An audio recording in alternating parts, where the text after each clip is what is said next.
the Deputy Director for Operations of the GSA, who have come here to ascertain relative to information I busted out on social media this morning that some of the equipment was taken off the office of the Assistant Minister of Technical Services, David Kolleh. Honorable Idriss, welcome. How is it? Yeah, thank you, my brother, and thank you for your audience. We are grateful, and it's a good thing to be on the premises of the Ministry of Information, Culture, and Tourism.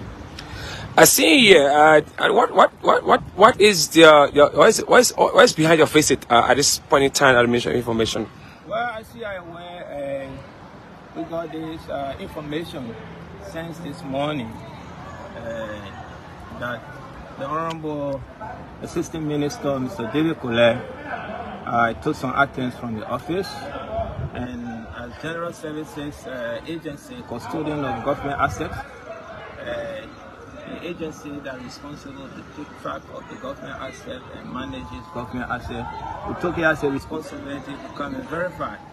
And God be it, thank God we were able to visit the office, and we gathered the necessary information from the staff and other people. We are about now taking that information into our database to verify as to whether the assets that were in David Kolleh's office were actually government-owned or personal property. It has been alleged that some of the assets there were were personal, some were government, but that can only be verified from our database. So we are going to check into our asset registry.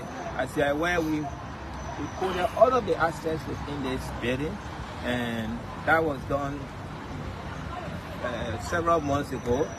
And we have all of the information, everything that is there, that is government owned. We have those information in our registry, and we're going to check them to verify. So after tomorrow, we'll be able to issue a statement in that regard. Well, it is a good thing. The guys here were very receptive. Were you given access to the office? Yeah, we're getting access. We waited for Kolleh, who is the special assistant to Mr. Kolleh. He had gone for lunch.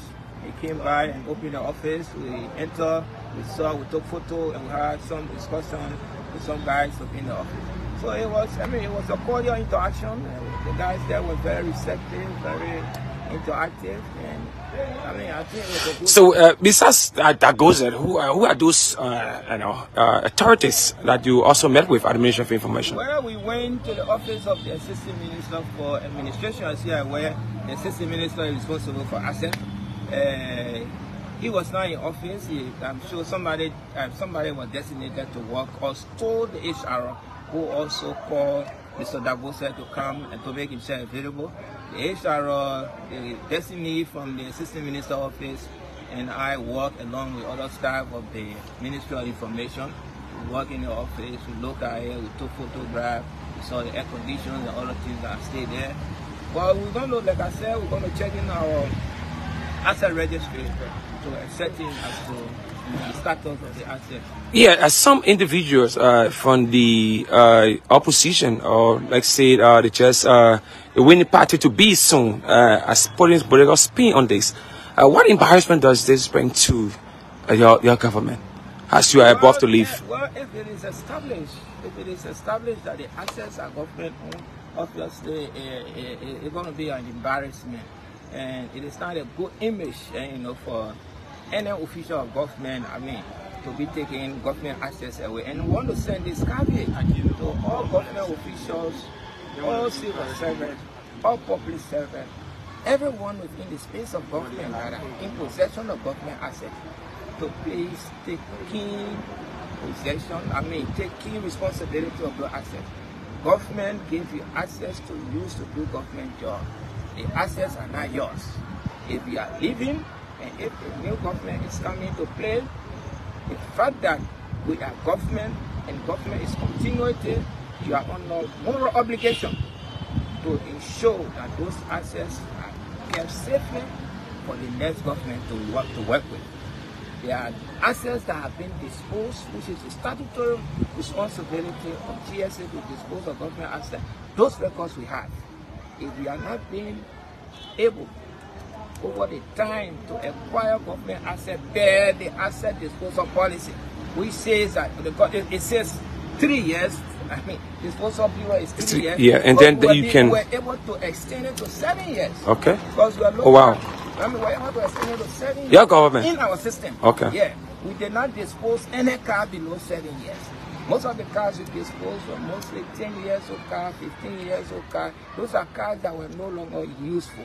So if you have any government asset that you have not legally acquired, please, we are asking you, do not take any asset that you have not paid for. And besides, the government of Liberia, through the General Services Agency, has placed a moratorium on disposal since 1 month ago. Since before campaign, we put a cut to disposal. We are not disposal. So for the commodores, for those that are watching, when you say disposal, do you care to break it down for them? Disposal is getting rid of assets, government property that is no longer useful. If you pass in the street, you can see some vehicles that are smoking. People are struggling to manage.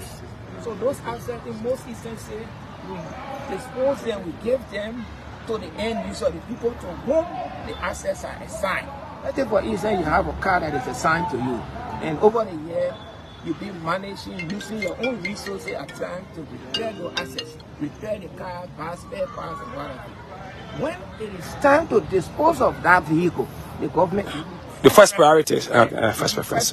Yeah. So, that is the way we have been doing disposal, giving cars to the end user.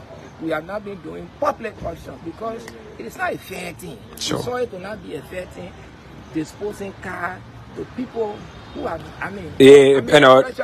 spent so much time to the office, and then your personal resources, okay. Personal resources, and then we take the car and dispose it. So, Mr. Bility, so how soon are we to get a full disclosure relative to what was owned by government and what was owned by that was allegedly taken from the office by Honorable Kolleh? Yeah, by tomorrow morning, I will, through my boss, will issue a press statement in that regard, whether the assets that were in Kolleh office, that were taken from Kolleh office, were actually government owned or Kolleh owned property. So it's not a bad thing to buy to buy asset and bring to your office. It is acceptable because it's your comfort if it is established. Sure. If it is established. But it's also better to give to government. Yeah, it's also better to give to At times. At times, yeah, it's also better. A level of your own valuation. It's also better to give to government. So as we take leave of you, because it's going to be a very critical moment, because many people are very much concerned that so morning like this, this came out. So can we give a parting comment as we take leave of you? Because you are the chief manager of all government properties. So government is huge. Do you have the capacity to make sure that this thing or what happened this morning will not be seen in other ministry agencies? Well, we have our asset monitors in all of the ministries and agencies. We have asset monitors across the country. We have asset monitors in the countries that are taking track of government assets. We have asset monitors at the Temple of Justice, likewise at the legislature, that take track of government-owned property. So it's just about compiling our reports, getting to our asset monitor, informing them to show that the 13 are true.